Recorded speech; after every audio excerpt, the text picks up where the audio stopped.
Welcome to Evil Shredder Attacks Reviews. Please forgive me if this review sucks, it's my very first one. Today I will be reviewing an indie game created by Ace Team for the PC called Zeno. It is a first-person fighter or first-person brawler, whatever you want to call it, and it's a fantastic game.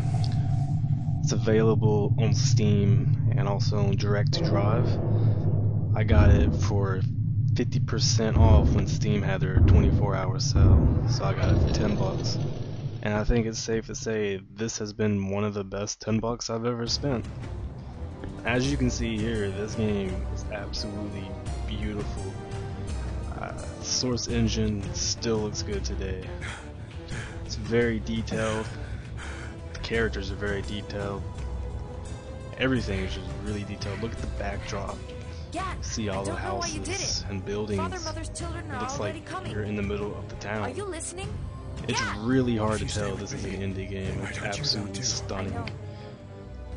There he is.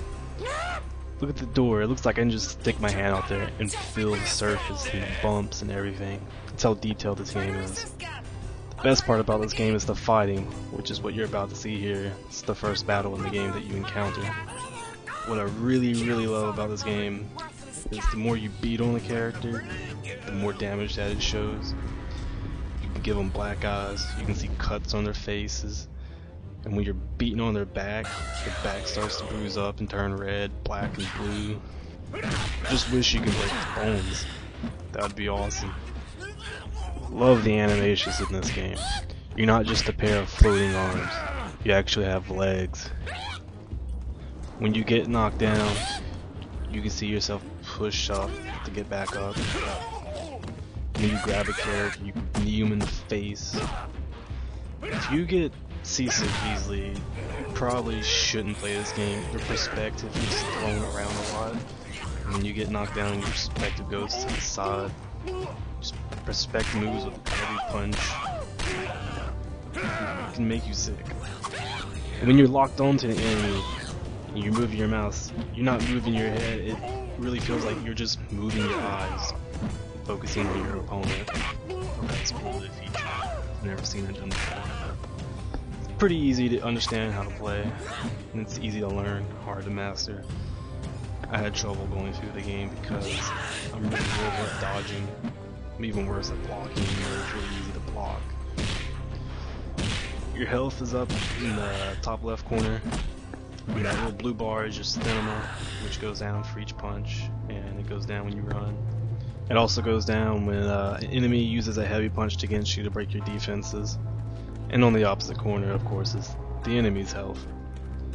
And when you have a gun, bottom left will show you what gun you have, and the little white dots, that's how many shots you have until you have to reload.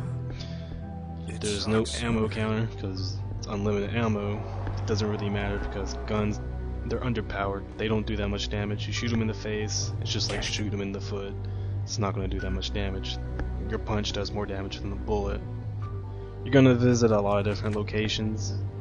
You're going to visit the town, the desert, beach. There's one in actual inside the city where you can walk down alleyways. And there's a little bit in the sewer.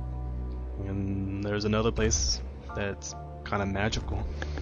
Food places that you visit have wildlife strutting around, like right here. See this big thing, kind of looks like a dinosaur. I have no idea what it is, but I love them. They're cute. And I don't think my bullets hurt them at all. There's also rabbits running around.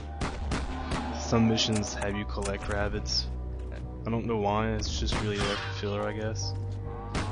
Let's talk a little bit about the story. It starts off with you killing Father Mother. I didn't spoil anything, it's the very beginning, so don't worry. And the story is, you're trying to find out why you killed Father Mother. Your character knows, but you don't. And at the very end of the game, you do find out. It's not the best story ever told, but it certainly isn't the worst. Does leave some things unanswered, like who this one character is. I'm gonna give out any names because I don't want to spoil anything for you. So in the sequel, I'd really love to find out who he is and how he does the things that he does. The voice acting in the game is really a mixed bag. Some of the characters' voices really match their looks and personality, while others, their voices just suck. Don't really like the main character's voice. It sounds like he's reading from the script for the very first time. Take a listen. Not so bad. Look, he has his mind set on headbutting things, and nothing will change his mind about that. But why would he do that? Why not? Watch out! Erminia peed on herself and starved to death anonymously. And that is what Erminia did.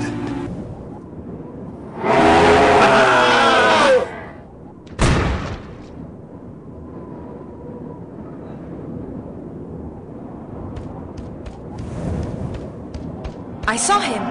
Who was that? Someone my family sent. There you had a taste of the two main characters.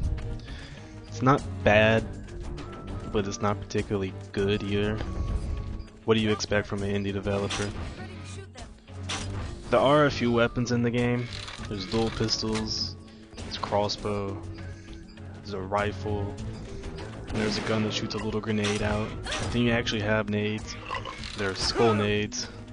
They're pretty helpful. The other weapons, they're kind of weak. The crossbow is my favorite weapon. You shoot someone twice and it knocks them down. What I really like is when you run out of ammo, it doesn't automatically reload for you, so you actually have to reload yourself. You just don't see that in a lot of games. And you're not always fighting in the game.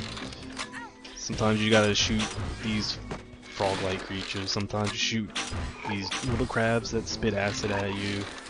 There's insects that are really annoying that fly around.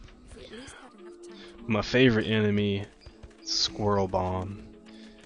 Definitely gotta play the game just to see the Squirrel Bomb. The game's not too difficult, but it can be challenging, especially if you don't know how to block like me. I've died a bunch of times.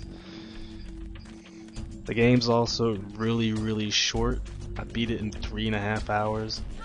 I guess it usually takes about 3 to 5 hours to beat. I wish it was a little longer, but it's alright. I plan on playing through it again on a harder difficulty. I'm playing on normal right now, and I want to go through it on hard. The music's pretty creepy. It fits the atmosphere of the game really well. I'm running out of time, so I don't really have enough time to go through it. Now, let's talk about what I don't like about the game. There's not much that I don't like, but the save system, I really hate it. You can't save whenever you like. It's a checkpoint save, and sometimes the checkpoints are good. Sometimes it saves in the worst spot. Like, there's a boss battle, and I had like 3 hits left, and it saved. So it took me forever to beat that part. I also really hate the auto lock on. When I'm running and I want to push my shoulder into someone, I don't want it to lock on them. The reason why I ran into them is to knock the weapon out of their hand, and I want to run away. It's really the only things I don't like about the game. Other than that, it's a fantastic bargain. It's worth every penny. I would have definitely paid $20 if I didn't pre-order it. I say, do yourself a favor. Go buy this game now. You'll love it. I give it, I'm going to say a 9 out of 10. It's their first game and it's almost perfect in every way. Oh yeah, sometimes the characters fight amongst themselves. It's pretty entertaining to watch.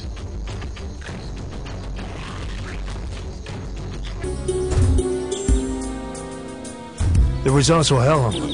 Helm needed to be invisible, so he removed the eyes from anything that could see him. Luckily, he never became invisible to me.